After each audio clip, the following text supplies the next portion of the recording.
let's discuss about different kinds of selection tests. Now, what are the different kinds of tests? When we tell that, the next stage is, that means all the candidates who have qualified, or basically who have been positive in the first thing, that is initial screening, or courtesy interview or preliminary interview, are sent to the selection test, right? Now, what do you mean by selection test? What are the different tests that organizations can conduct, or what are the different tests that organizations usually use in selection procedure? Now, there can be so many different kinds of selection tests. Basically, we can tell that written examinations, but that is not it. There are also other kind of tests apart from written examinations. Okay.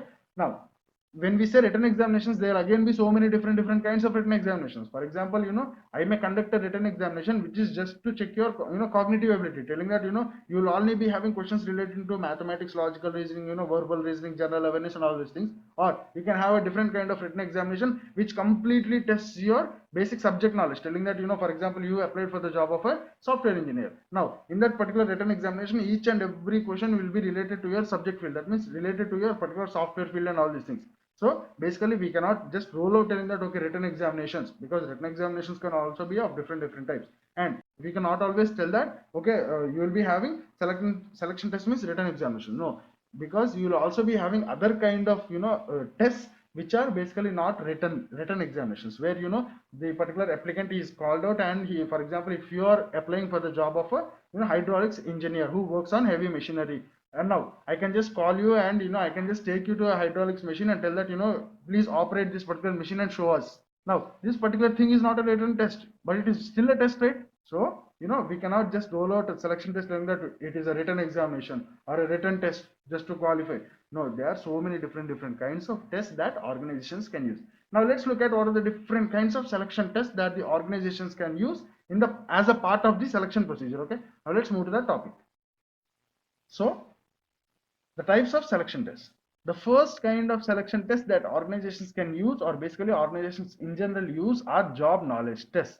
Just now I gave you an example, right? For example, if you are applying for a software engineer, I will be conducting an examination, a written examination, simply which has all the questions related to your subject matter. That is basically job knowledge test, to understand the person's level of job knowledge. Okay, those are one kind of test. You'll also be having work sample test. These tests require the applicant to perform the tasks that are actually a part of the work required on the job. For example, let's take the previous example that I discussed, saying that, for example, if you are applying for the job of an hydraulics engineer who works on, heavy machinery, hydraulics machinery. Now, instead of giving you a written examination, I can just call you and I can just take you to a hydraulics machine and tell that, please operate and show us. Okay, this is, consider this as a test. Please operate the machinery. Now, what will you do in this particular situation? How are you going to start the engine? Now, how are you going to control? How are you going to operate the controller? Please, show us. Please give us a demo. In this way, this particular work sample tests work. Okay. The third kind of tests are selection tests are assessment center tests. Now, what do you mean by that? A process by which the applicants are evaluated as they participate in a series of situations that resemble what they might need to handle on the job. For example, role plays and all these things. Okay.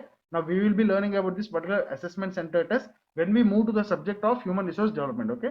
Now, the next kind of test that organizations can use is cognitive ability test. See, in the previous example, I told you, right? See, there will be certain kind of examinations which are basically intended to, test your cognitive ability. For example, arithmetic reasoning, or basically logical reasoning, verbal ability, general awareness, and all these things. Okay. Now, cognitive ability tests measure the mental capabilities such as general intelligence, verbal fluency, numerical ability, and reasoning ability. The cognitive ability tests simply reflect their connection to general intelligence. Okay, this is also one kind of test that organizations can use. Other different kinds of tests are personality tests.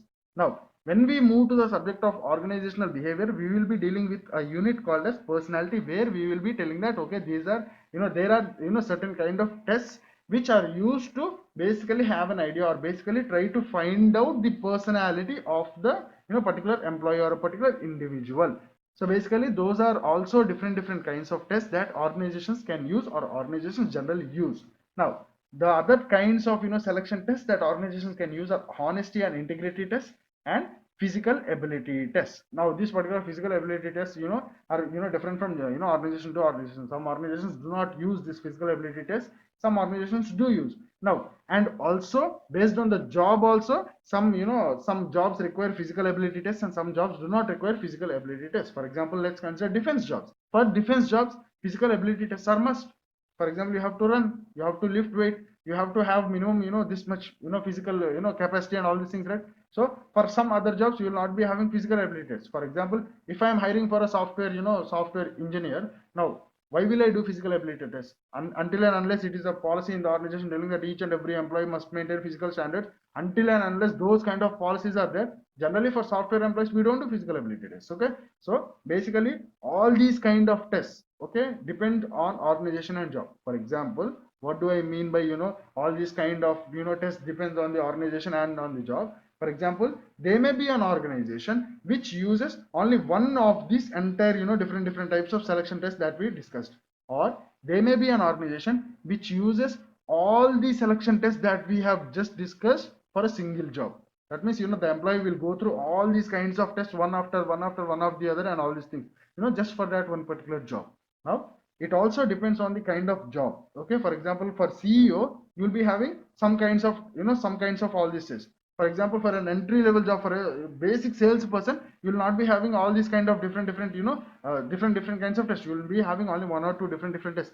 And for, previously for, for the role of CEO, you may have more than, 4 or 5 different tests for that particular job of a CEO. Now, so basically what I'm trying to tell is the previous topic that we have discussed, the selection procedure, and this particular topic, and the next topic that we are going to discuss, the different kind of employment interviews. Now all these things, they are basically based on organization and the job. That means they will be varying according to the organization, or basically I'm trying to tell that they will be different for different organizations, and they will also be different for different kinds of jobs for which we are basically doing recruitment. So these all these things are basically dependent on the organization and the job. Okay.